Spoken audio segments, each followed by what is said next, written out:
Nous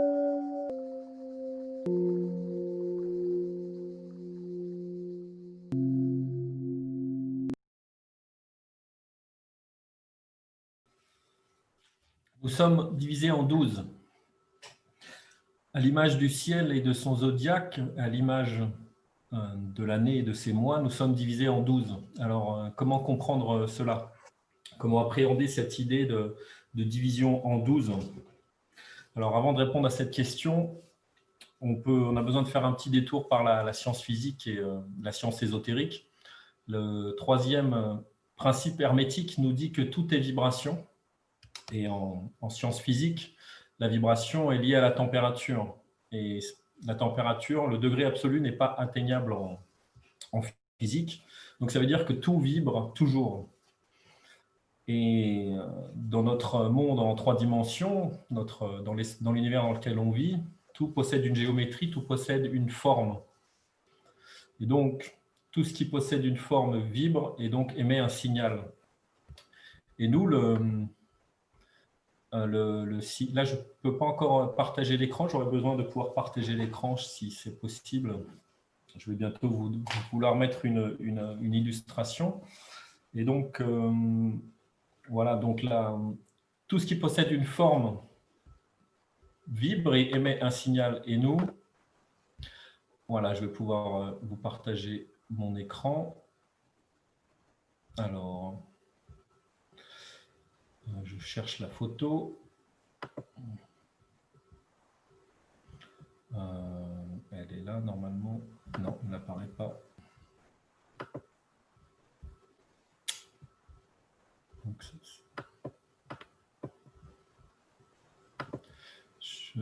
J'arrive tout de suite. Je vous demande votre indulgence. Voilà, normalement, toutes les photos étaient ouvertes, mais il semblerait qu'elles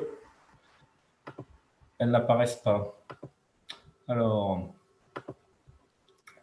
voilà, ça arrive. Vous voyez donc, vous voyez en vue de dessus le rayonnement du champ vital. Donc, c'est ce que les bioénergéticiens, nous, on appelle ça le rayonnement du champ vital. C'est la vibration que nous, en tant que corps physique et que âme incarnée, nous émettons dans l'univers. Et donc, vous voyez les cercles concentriques qui correspondent comme un peu l'onde qu'émet un caillou qui pénètre dans l'eau. Et cette onde, elle est également divisée par des axes, par des plans que vous voyez ici. Et donc, ces axes ne sont pas comme des méridiens à la surface d'un globe terrestre qui sont une convention mentale et qui n'existent pas.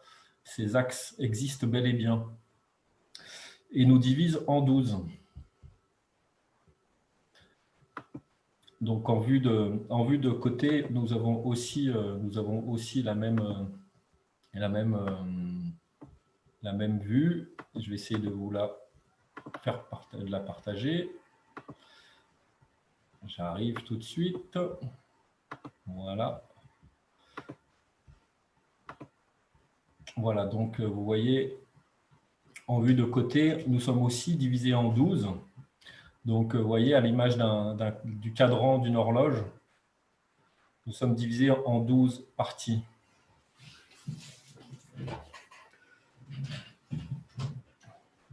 Comme le ciel, comme le temps et comme l'espace. En tout cas, comme la projection que l'on se fait du temps et la projection que l'on a fait de l'espace. Donc, une caractéristique très, très importante de cette onde, c'est qu'elle est créée et recréée en permanence. Et elle varie en taille, en position, elle varie en densité. Et donc, c'est l'étude consciente des variations de ce champ vital qui est à la base de la bioénergie. On met à la conscience les variations par des mesures. Donc, cette onde s'adapte et se modifie en permanence en fonction de ce qui nous traverse. Ce qui nous traverse peut venir de l'extérieur, comme des ondes électromagnétiques, une couleur, une odeur. Et ça peut aussi, ce qui nous traverse est aussi intérieur, comme des émotions, comme des pensées, comme des idées. Donc la bioénergie, c'est l'étude consciente des variations bioénergétiques, des variations de ce champ vital. Concrètement, on regarde si ça se gonfle, si ça se dégonfle, si ça bouge à droite et à gauche, vers le haut et vers le bas. Et donc, pendant cette conférence, nous allons étudier successivement ce que la bioénergie peut nous apprendre sur nous-mêmes à travers le bilan bioénergétique, qui est l'étude systématique des paramètres de ce rayonnement, toutes choses égales par ailleurs. Et on va voir ce que la pratique de la bioénergie peut apporter à tout à chacun au quotidien, quand on peut faire des mesures relativement simples à mettre en œuvre, ce que ça peut nous apporter sur notre rapport à l'environnement et répondre à des questions, comme l'a évoqué Jean-Marie tout à l'heure, de la plus profane à des informations un peu plus importantes, des décisions un peu plus importantes. Alors, donc la première partie concerne le bilan bioénergétique, et qui est un outil symbolique et un soin holistique. Donc le bilan bioénergétique consiste à étudier le matériau dont nous sommes faits, et comme les astrophysiciens étudient les astres en fonction du rayonnement qui nous parvient, nous aussi on étudie le rayonnement du champ vital. Et donc ça nous donne accès à notre matériau physique et énergétique, et aussi à notre matériau émotionnel et mental, le psychologique. Alors avec un peu d'expérience et de la pratique dans les relations humaines, on a aussi accès à des plans plus subtils, des plans plus transcendantaux, comme le plan causal, le plan spirituel, ou des plans plus bas en vibration, comme l'accès au plan des ancêtres ou des vies antérieures. Alors concrètement, un bilan, ça dure à peu près 2 heures, 2 heures, 2 heures et demie, et c'est constitué de 3 parties bien distinctes: les mesures, l'analyse et le soin. Alors ce qui est merveilleux avec un bilan, c'est son déroulement sans cesse différent. Ça commence toujours de la même façon. Je demande à la personne de se mettre debout, je pose un mètre au sol et je commence à mesurer la position des différents paramètres que vous avez pu voir, la position des sous-couches, la forme et la taille du champ vital, la bulle la plus éloignée, la longueur des chakras, etc. Donc les mesures debout, les mesures assises. Ensuite vient l'analyse. Donc la personne me donne son retour par rapport à mes propositions. Et le soin vient en dernier, et évidemment, selon ce qu'on a trouvé, ça change tout le temps. On ne sait jamais où on va. Je ne sais jamais, je suis toujours surpris. Et en l'occurrence, là, je pense à Maria, qui était une femme d'un certain âge que j'ai rencontrée à Paris, qui appartenait à un milieu artistique, à un milieu plutôt mondain. Et quand j'ai vu arriver cette femme, j'étais loin d'imaginer comment le bilan allait se terminer. Et donc cet exemple va nous servir de fil rouge à travers cette première partie qui concerne le bilan bioénergétique. Alors, je vais vous présenter les mesures à travers une image. Donc voilà, je vais à nouveau ouvrir l'image qui pour l'instant n'est pas ouverte. Voilà, ça arrive.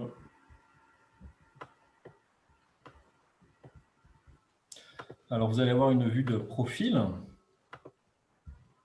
voilà, d'un bilan caractéristique d'un homme. Donc, voilà, donc pendant une vingtaine de minutes, la personne, il n'y a pas trop d'échange verbal et je me contente de mesurer donc, la position et la taille du champ vital, les sous-couches, la longueur des chakras. Une information importante est la position des axes. Donc ça indique le centrage global de la personne. Donc ici, vous avez accès à l'image en fait un bilan qui est idéal, avec les chakras qui ont la même longueur devant et derrière, équilibré entre le haut et le bas. Donc ça arrive parfois, mais c'est assez rare. Donc il y a d'autres paramètres comme la fréquence de résonance qui sont mesurés. C'est un peu l'équivalent d'un taux vibratoire, d'un niveau de conscience. C'est un potentiel. C'est un paramètre assez important qui nous donne des informations en fonction des cycles d'énergie. Donc, les perturbations sont également déterminées. Et donc, toute cette période des mesures est extrêmement importante parce que il y a un lien intime qui se crée entre le consultant et le praticien. Et normalement, il n'y a pas d'échange, mais le fait de passer les mains à travers le corps énergétique, le corps subtil, ça crée une intimité, ça crée un échange. C'est comme si, de manière subtile, les échanges sur toute la vie de la personne étaient remis au jour, étaient réactivés. Et ce que la personne va être OK d'inspecter avec moi, nous allons pouvoir le régler de manière définitive. Alors, parfois, quand l'information est vraiment caractéristique, je me permets de faire une petite remarque à la personne. Ça crée une connivence et puis je suis à peu près sûr de ne pas me tromper. Donc, les remarques peuvent être, par exemple, ah, vous ne supportez pas l'injustice. Donc, peut-être que ça peut parler à l'un ou l'une d'entre vous. Ou alors, ah, vous êtes chef. Par exemple, j'ai dit ça 2-3 fois, vous êtes chef, et c'était une personne qui était chef de chantier sur des bâtiments avec la responsabilité de plusieurs dizaines d'ouvriers. Donc, il avait besoin de la caractéristique que j'avais déterminée pour manager ces hommes. Voilà, il y a d'autres remarques qu'on peut faire, par exemple, ah, si vous buvez un verre d'alcool, vous tenez plus debout. Donc, voilà, la personne répond généralement oui, c'est pour ça que je ne bois jamais. Voilà, donc pour Maria, c'était lors de la mesure de son 5e chakra, le chakra de la gorge, le chakra bleu clair, que ma remarque avait été est-ce que vous êtes une chanteuse? Et curieusement, elle m'avait dit non. Alors voilà, ça ne marche pas toujours, mais l'explication viendra plus tard. Alors après la mesure, il y a l'analyse. Donc l'analyse des paramètres. Généralement, la frontière entre les mesures et l'analyse est assez nette, mais pas toujours, parce qu'une remarque comme celle que je viens de faire peut provoquer parfois une émotion, et si l'émotion se présente, il convient de s'en occuper tout de suite. Donc l'analyse consiste à analyser les paramètres séparément, et puis les comparer les uns aux autres. Donc on aboutit alors à déterminer votre profil bioénergétique. Et donc, une fois de plus, je vais vous proposer de regarder. Donc, il existe 6 types de profils bioénergétiques. Voilà, je vais vous en présenter 4. Donc, il y aura le profil, j'arrive tout de suite. On va commencer par le profil relationnel. Donc, c'est un profil plutôt en rond. Vous voyez, avec des qualités qui sont généralement bien acceptées socialement, qui sont reconnues socialement, notamment on a vu pendant la crise de cette année où les infirmières ont été applaudies. Donc le profil infirmière, c'est un profil avec un grand 4e chakra, donc très généreux, serviable et compatissante. Et donc on retrouve les profils relationnels dans des métiers comme l'enseignement, l'éducation ou les soins. Voilà, donc le caractéristique, c'est un ancrage qui est peut-être pas tout à fait assez fort et une connexion qui est active, une connexion en haut qui est active. En dessous, vous avez un profil équilibré, donc c'est un peu le profil bioénergétique idéal, avec tous les chakras qui sont actifs, c'est-à-dire assez longs, et une connexion verticale et un lien horizontal. Donc dans ce cas-là, ça fait ce genre de qualité. C'est un profil vers lequel on peut essayer de tendre. Alors, d'autres profils sont ceux-ci. C'est le profil... le profil étant... Reprendre le partage, voilà. Ah, c'est pas ça. Voilà, le profil cosmique. Est-ce que vous voyez bien à l'écran? Ah, c'est en pause. Je ne sais pas pourquoi c'est en pause. Quand je reprends... Ok, alors on va y aller calmement. Il semblerait que... On va voir. Voilà, c'est bon? Vous avez le profil cosmique. Est-ce que vous voyez bien ou est-ce que je dois mettre plus grand? Je vais essayer de mettre un peu plus grand, comme ça.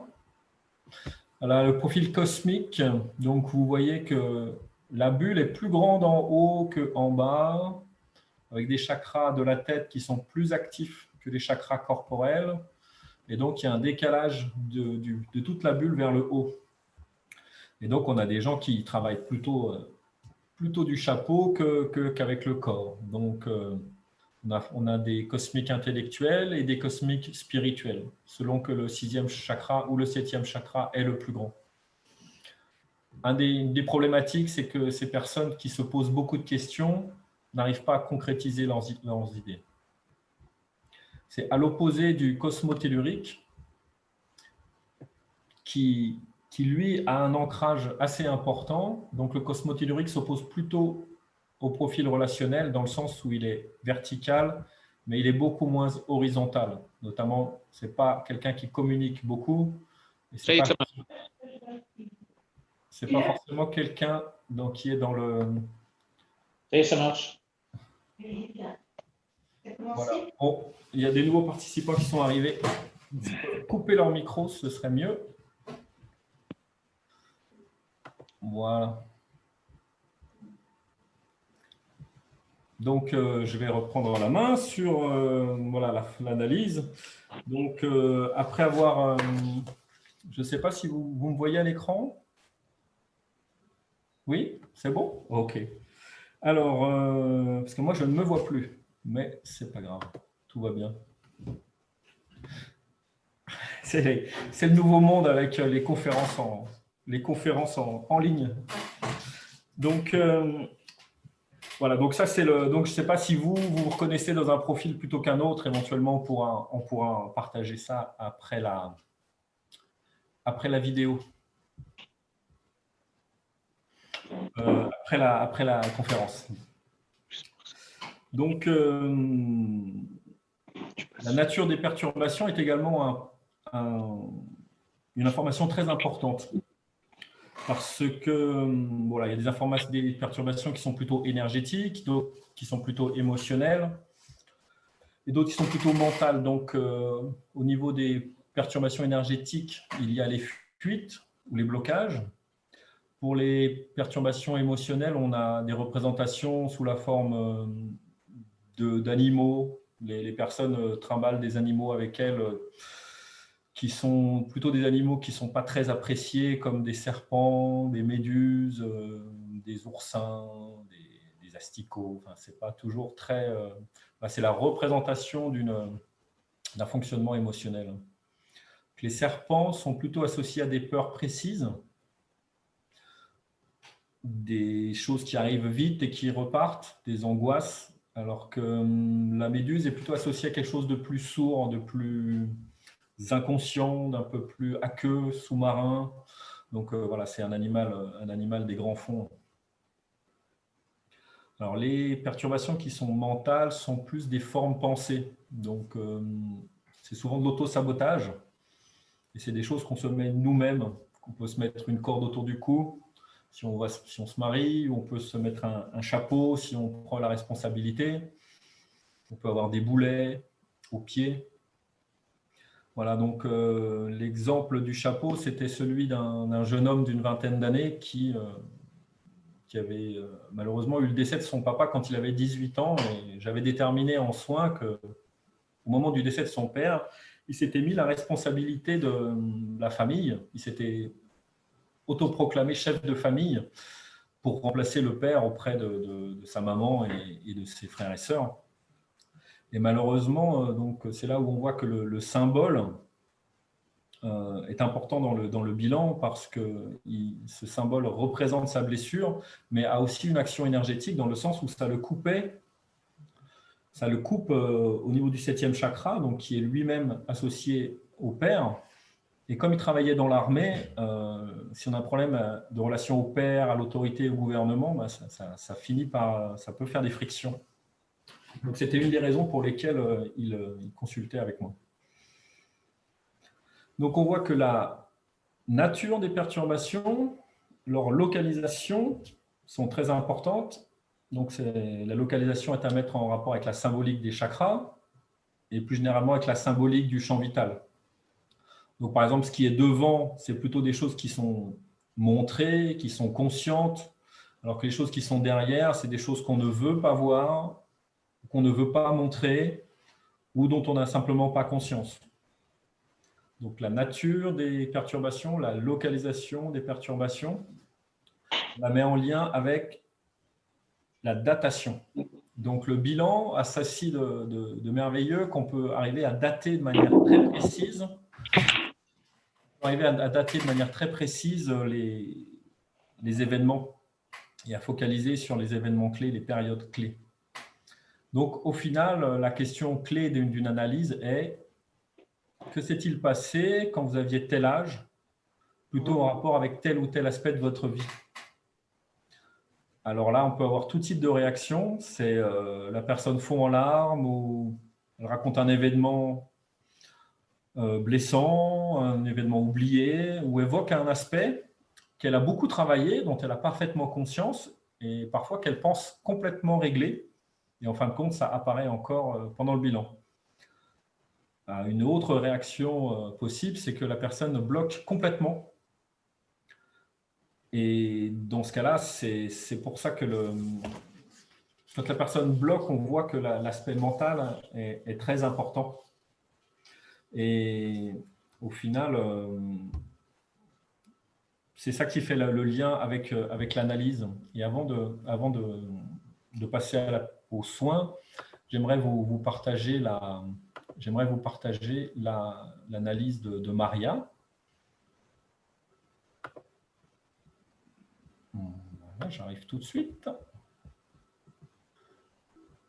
Elle est là cette fois-ci, elle était prête. Alors, vous voyez, Maria a plutôt un grand champ vital et un grand 5e chakra qui est hyper actif. Voilà, ce 5e chakra qui dépasse du champ vital, c'est vraiment caractéristique des chanteurs professionnels. Ça m'est arrivé 4 fois de rencontrer des chanteurs professionnels. Systématiquement, le 5e chakra dépassait le champ vital. Et toutes les personnes qui avaient le 5e chakra qui dépassait le champ vital étaient des chanteurs. Donc, c'était du 100%.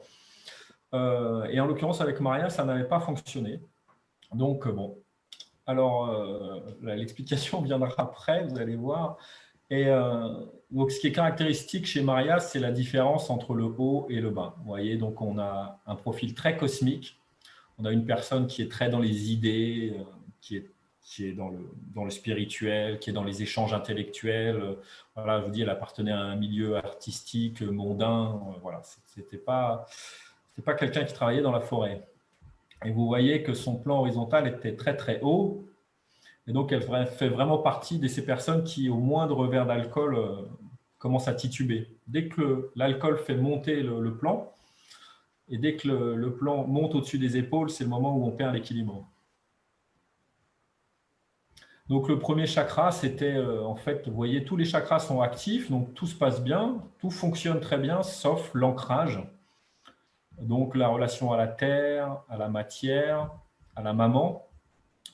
Et vous voyez, donc ici, il y a une subtilité, c'était que dans son cycle d'énergie, l'énergie était sur le premier chakra. Donc, on a en bioénergie, on dit qu'on a des grands cycles qui se répètent à peu près tous les 10 ans, les 15 ans, les 20 ans. Tous les 15 ans, l'énergie revient au même endroit. Et ça arrive très souvent que les personnes font leur bilan au moment où l'énergie, elle est sur le chakra qui pose problème. Donc, en l'occurrence, c'était bien le rapport à la maman.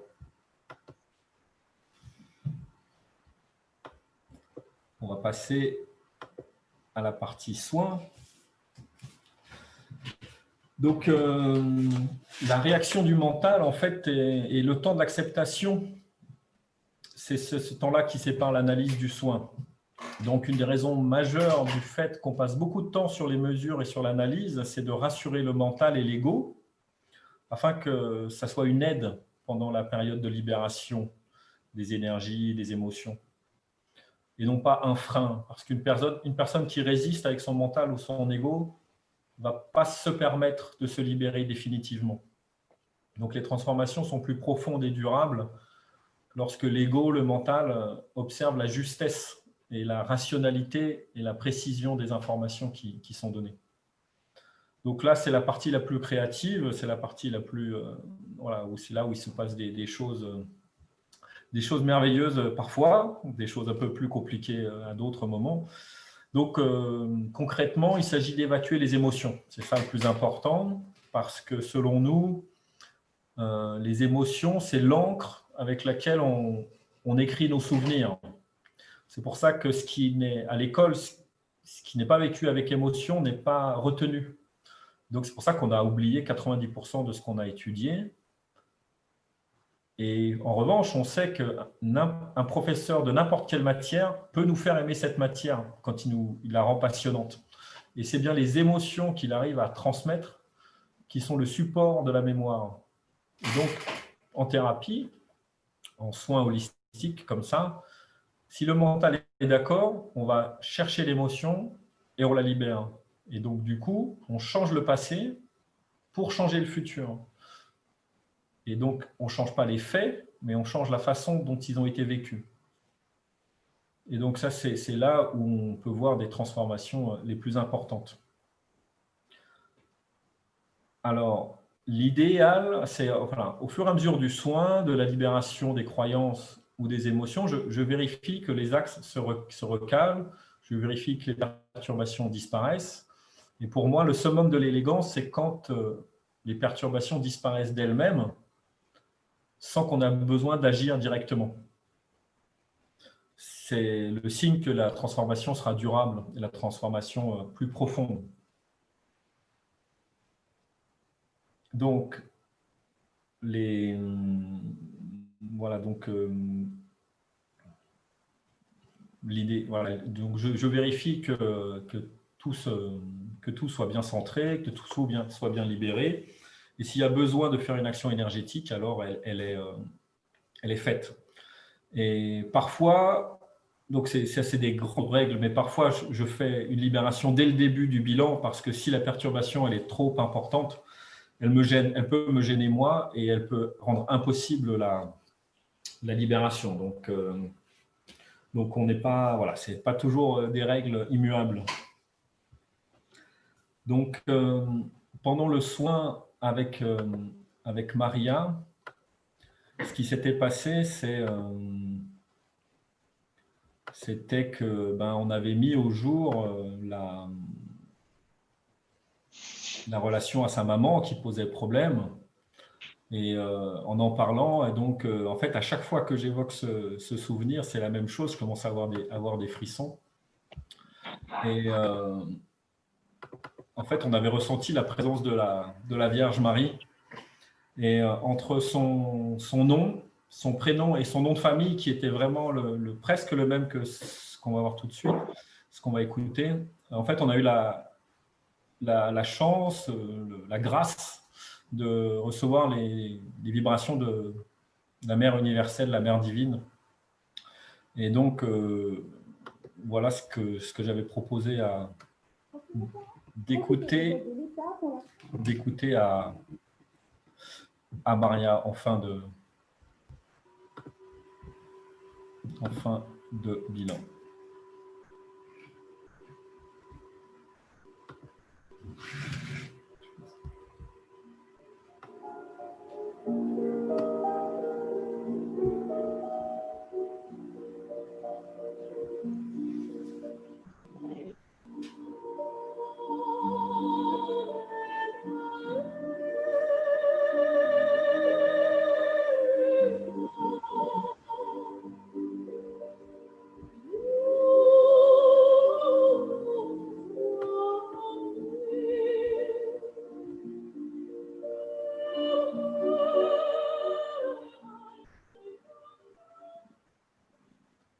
Voilà, donc ce bilan en particulier s'était terminé de la façon suivante. On était tous les deux à genoux, les bras en l'air, à recevoir les grâces de la Mère divine. Alors, évidemment, c'est pas tout le temps comme ça, mais c'est un moment qui, voilà, ne serait-ce que pour avoir vécu cet instant-là, je ne regrette pas une seule seconde d'avoir commencé la bioénergie et je remercie vraiment beaucoup. Donc, vous voyez que le bilan est un processus vivant, c'est un processus dynamique et inattendu. Donc, quand on étudie le champ vital, c'est la vie qui s'exprime à travers ce moment-là, un moment hors du temps, un moment un peu sacré où dans une sphère, dans une bulle d'espace-temps, il peut se produire des transformations profondes. Évidemment, le bilan ne serait pas le même si je le faisais avec vous, Jean-Marie, ou si je le faisais avec vous, peut-être Marie-Sophie. Voilà, on verrait bien ce qui pourrait se passer, mais certainement que ce serait bien différent. En tout cas, le point commun, c'est les bénéfices qu'on peut en attendre, c'est que la personne se sent toujours plus centrée, plus ancrée s'il y a besoin, plus libre, plus présent à elle-même. On a l'impression d'être soi-même encore plus que d'habitude. Et c'est régulièrement le témoignage de l'entourage en fait, qui nous permet qui signe le changement de la personne. C'est-à-dire qu'à travers les réactions, le comportement, voilà, on sent que la personne est plus disponible, plus libre, plus présente. Voilà. Un dernier bénéfice qu'on peut en attendre, c'est grâce au cycle d'énergie, on peut savoir quelle est la priorité du moment en fonction de où se trouve l'énergie dans le corps. Voilà, c'est la fin de la première partie. On va passer, voilà, donc ça c'est la bioénergie c'est une maîtrise professionnelle de la bioénergie et donc ça demande de bien s'y connaître aussi, d'avoir de l'expérience dans l'accompagnement des personnes, dans la thérapie. Mais la bioénergie, elle permet aussi, à travers les mesures de ces variations du champ vital, ça peut permettre à tout à chacun d'accéder à des informations qui sont justes pour nous, qui sont vraies pour nous. Et donc, si ça vous intéresse, on va passer à la partie un peu plus voilà, profane, un peu plus quotidienne de la bioénergie. Est-ce que ça vous dit? Alors, les deux mains en l'air pour tous ceux qui sont d'accord. OK. Alors, il y a 4 participants qui n'ont pas de vidéo, mais on n'a pas la vidéo qui mettent les mains en l'air. Alors, oui, il fallait mettre ça. On y va. Alors, ce qu'on peut utiliser en bioénergie, c'est le fait qu'un produit ou ce qu'on va mesurer est positif ou négatif. Donc, par définition,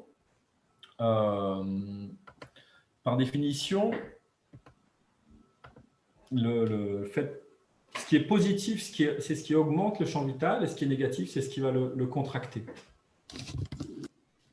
Donc, donc, on peut comparer des choses entre elles. Et la deuxième mesure que je vous propose d'étudier aujourd'hui, c'est l'aspect vibratoire. Donc, est-ce que quelque chose va nous faire monter en vibration ou nous faire descendre en vibration? Donc, vous avez l'aspect positif, négatif, et l'aspect hautement vibratoire ou bassement vibratoire. Et donc, on va pouvoir mixer ces deux approches. Et donc, vous voyez qu'on a déjà, ça fait un cadran avec deux dimensions, positif, négatif, ou plutôt hautement vibratoire, bassement vibratoire, et positif, négatif. Et donc, au quotidien, comment utiliser cela? Par exemple, on est au supermarché, et si on n'a pas peur de passer pour un fada en bougeant les mains à chasser les mouches, eh ben, on peut déterminer, voilà. Donc l'exemple que je prends très souvent, c'est celui de l'huile d'olive. Comment choisir une bonne huile d'olive? Alors, vous avez le choix entre la bio tout en haut, la marque repère qui vous tend les mains et le éco tout en bas. Et comment choisir? Donc, il y a le prix et l'étiquette, éventuellement le plastique ou le verre. Voilà. Bon. Mais sinon, moi, ce que je vous propose de rajouter, c'est une troisième dimension. C'est l'aspect positif ou négatif. Et donc, si vous classez les huiles par prix et si vous les classez par positivité, vous verrez que parfois, l'huile repère magasin, l'huile standard est presque aussi bonne que l'huile bio et beaucoup plus que l'huile éco. Et parfois, donc, la différence de prix du bio n'est pas validée par la différence énergétique. Et à l'inverse, ce qu'on peut voir parfois, c'est que l'huile repère, elle est beaucoup trop proche de l'éco et pas assez bonne pour nous. Donc, tout ce qui est comestible, évidemment, est positif, mais il ne faudrait pas qu'un produit soit en dessous d'une augmentation de 40 ou 50%. Voilà, donc après, en rentrant dans les détails, on voit que le bio augmente, mais moins que le biodynamique et plus que dès que ça comporte des produits chimiques. Voilà.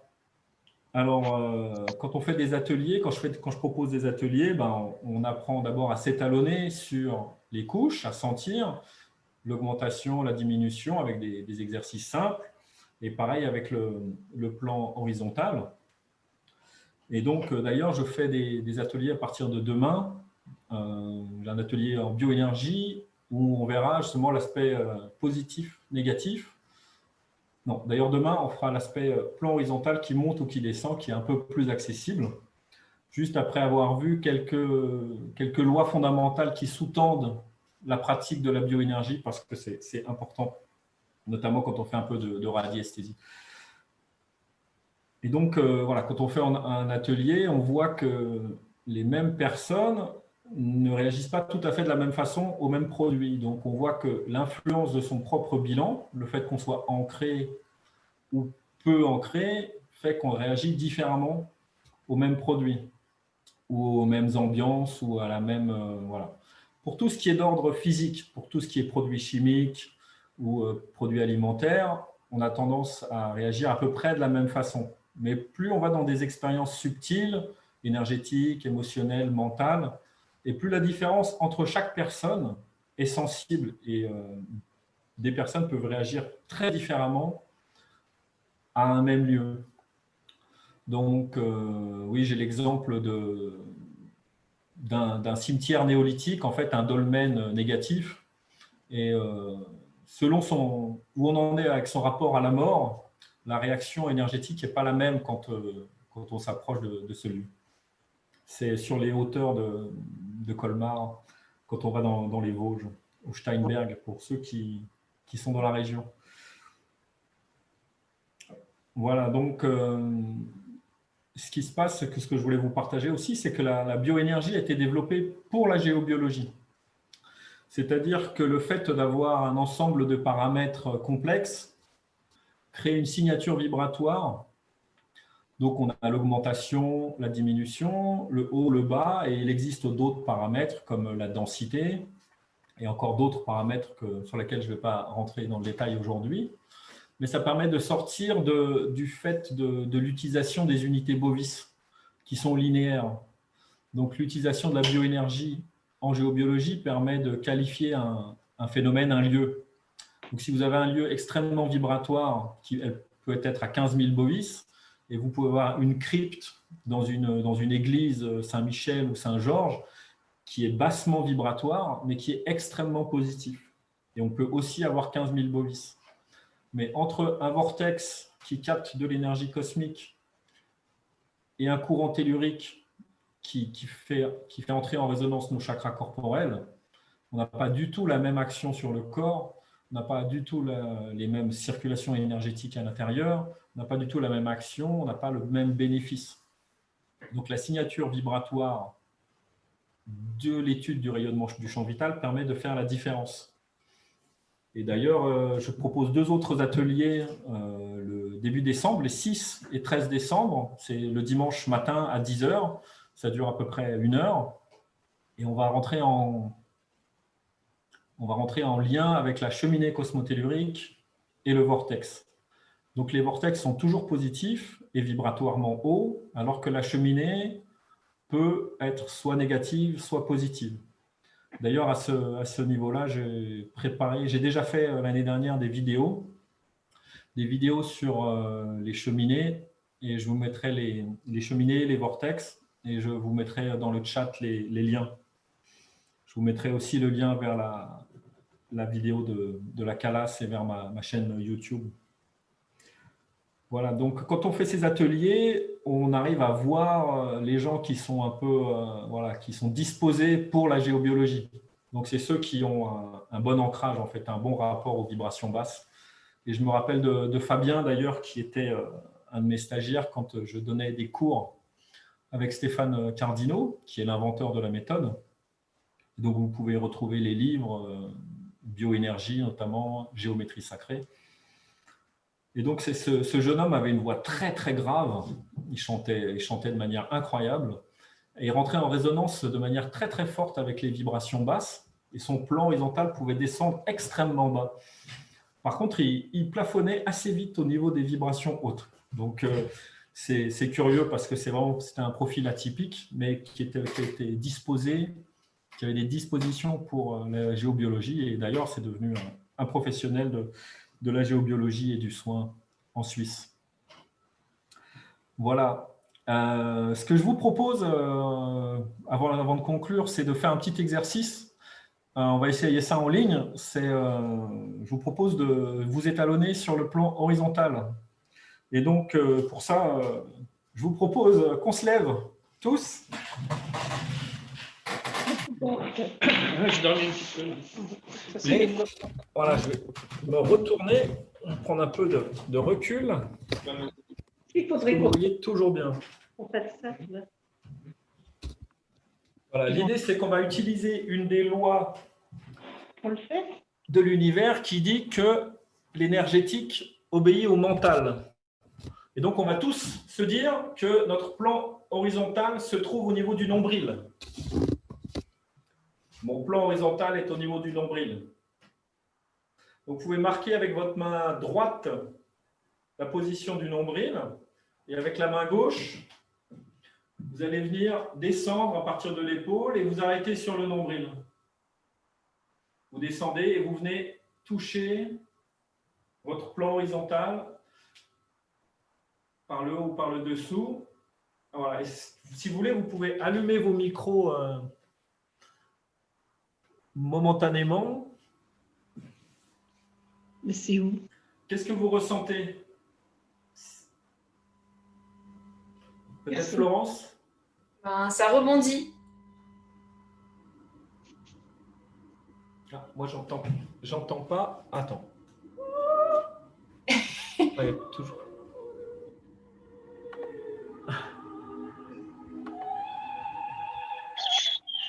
La calasse ne s'arrête plus de chanter. Alors, je vous entends maintenant parce que j'avais coupé le son. Ah, c'est ça. Alors, Florence, je ne vous ai pas entendu. Ça rebondit. Ça rebondit, c'est l'impression d'avoir la main sur un ballon de baudruche. Oui. D'accord. Et vous, Jean-Marie? Pour l'instant, non, rien du tout. Alors, je vous conseille pas de entendu mettre... le début. Alors, je vous conseille de mettre la main légèrement sur le côté et Ouais. pas dans l'axe, parce que dans l'axe, on a les chakras, on Ah, a d'accord. l'axe éthérique comme ça, enfin, on a plein de choses. Donc, On a ce côté. légèrement à 45 degrés, c'est beaucoup plus facile. Là. Et donc, voilà, vous pouvez vous mettre du côté du bras, mettez votre bras du côté, pas comme ça, mais comme ça. Voilà. Ok. Et donc, vous pouvez bouger la main très légèrement autour du nombril parce que voilà, votre plan horizontal est au niveau du nombril. Mais décalez la main sur le côté, plus sur voilà, et descendez au niveau du nombril. Ouais, c'est comme si c'était bloqué. La main Quand je s'arrête. sens le coude, que ça. Votre main s'arrête, c'est ça? C'est ça. Votre main s'arrête à l'endroit, c'est ça? Oui. Ouais. Et vous, Marie-Sophie? Moi, c'est pareil, du coup, pareil, ça rebondit et je ressens des frissons. Ah, voilà, ça c'est l'autre type de réaction possible. On peut sentir des frissons, du chaud ou du froid. Ça picote. Oui, c'est comme s'il y avait une vibration dans les doigts. Voilà, c'est ça. Alors, qu'est-ce que vous en pensez? Qu'est-ce que vous ressentez? Marie-Sophie, qu'est-ce que ça vous fait? Moi, des frissons vraiment partout dans les bras, beaucoup de frissons. D'accord. Et émotionnellement, vous aviez déjà senti quelque chose comme ça, peut-être? Oui, je l'ai ressenti une fois quand j'étais à Brocéliande, au tombeau de Merlin, où j'ai vraiment ressenti la même chose. Ça me prend dans tout le corps, là, maintenant. En fait. D'accord. Ouais. Et vous, Jean-Marie, vous aviez déjà ressenti ce genre de choses? Non, pas spécialement. D'accord, ok. De cette manière-là, non. Ok. S'il y a des participantes qu'on ne voit pas en vidéo, mais qui veulent partager, on vous écoute. Peut-être ils n'ont pas mis leur micro. Ils sont pas... Ok, Les micros sont coupés. Bon. d'accord. Donc, bravo pour ça. Oui, c'était courageux. Et puis, vous avez bien réussi. Donc, merci pour votre retour. Donc, moi, ce que je peux vous dire, c'est que quand moi, j'ai ressenti pour la première fois ce phénomène de rebond, de picotement, ça a vraiment changé ma vie. Donc, je me souviens qu'on avait pris une couche. J'avais mis ma main supposément sur ce que je pensais être une couche et notre formateur avait approché un bâton en bois chargé avec une fée. Et ma main s'éloignait à mesure qu'il rapprochait et qu'il éloignait, elle se rapprochait. C'était vraiment incroyable.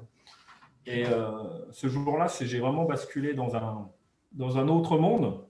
C'est comme si ça ouvre une nouvelle fenêtre vers quelque chose qui est toujours avec nous, en fait. C'est comme si les poissons découvraient l'eau d'un seul coup, quoi, puisque notre rayonnement, on l'emmène partout avec nous et on nous a jamais appris, on nous apprend pas à s'en servir en conscience. Alors évidemment, nous sommes beaucoup à utiliser l'intuition, les sensations. Voilà, on flaire des choses. Enfin voilà, on a des multiples canaux de perception. Mais alors, il y a des gens qui voient ces phénomènes-là. Donc moi, ça m'arrive aussi de parfois voir des lignes telluriques ou de ce phénomène éthérique. Mais l'accès avec les mains est vraiment possible pour tout le monde. Et donc, du jour où j'ai senti ces couches-là, j'ai plus jamais… il ne se passe pas un jour sans que je ne fasse pas de mesure, en fin de compte. Et donc, c'est-à-dire que la bioénergie, si vous voulez, la conscience qu'on a de notre propre rayonnement, quand on pratique au quotidien, ça ouvre d'autres canaux de perception. Et au final, les quelques instants où on fait une mesure, c'est une sorte de méditation, parce que c'est un retour au corps, et c'est avec la réalité du corps qu'on va pouvoir pouvoir capter l'information et en tenir compte dans nos processus de décision. Et ce que nous, on dit en bioénergie, c'est que le corps sait avant le mental. Et donc, si on se dit, qu'est-ce qu'en pense mon corps? Comment réagit mon corps à cet endroit-là? Comment réagit mon corps, mon rayonnement à cette personne-là, à ce projet-là? Alors, on n'est pas obligé forcément de suivre ce que la bioénergie, ce que nos axes nous disent, parce que notre mental peut aussi nous tromper. Donc, c'est pour ça que ce qui est important, c'est de pouvoir faire des mesures dans l'idéal, au début, en tout cas beaucoup, en double aveugle ou en double insu.